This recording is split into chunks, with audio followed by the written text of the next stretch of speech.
Quand on veut se lancer dans la cartomancie, on peut être un peu freiné avec le prix de certains jeux.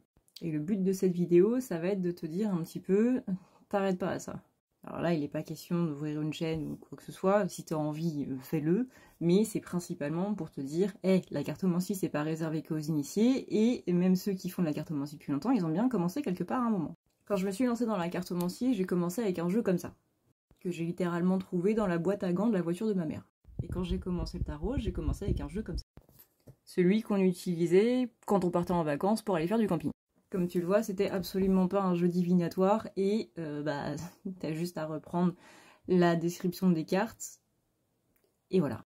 Pour les jeux comme ça, tu as le site de la Dame de Trèfle qui va te donner un petit peu les descriptions de toutes les cartes, que ce soit les trèfles, les cœurs, les carreaux, les piques. Et le tarot, alors là, tu as une multitude de sites sur la description des cartes du tarot et leur signification, alors fais-toi plaisir.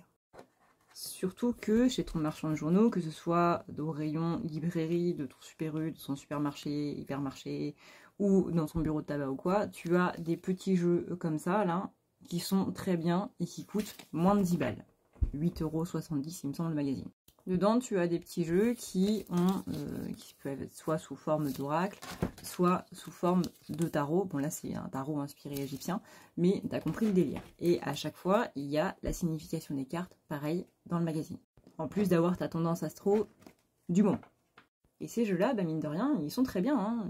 Ils sont aussi 1, 2, 3, ils sont aussi pertinents que n'importe quel oracle que tu peux trouver à la FNAC. Parce que mine de rien, oracle, tarot à la FNAC, Cultura et compagnie, ça coûte entre 20 et 40 balles. Et les indépendants, 90 balles le jeu, même si ça les vaut, ça fait mal. Tu as plein de sites aussi comme Quickstarter, etc. qui permettent de du coup lancer des jeux et compagnie. Mais par contre là, tu peux mettre plus de 2 ans avant de recevoir ton jeu. Parce que du coup, c'est du financement participatif.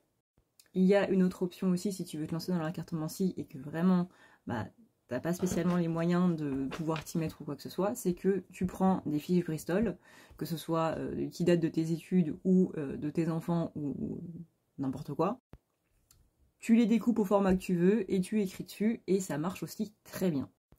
Alors, encore une fois, le truc de la cartomancie est réservé aux initiés, on a tous commencé quelque part et on a tous commencé un moment. On n'est pas juste venu au monde en se disant, tiens, je sais parfaitement lire les cartes et voilà quoi. Une personne qui est douée dans quelque chose, elle s'est forcément entraînée et elle a forcément perfectionné son art. Et peut-être que le moment est venu pour toi de commencer un art que tu vas toi-même perfectionner. Alors si tu veux tirer des cartes, lance-toi et fais-le.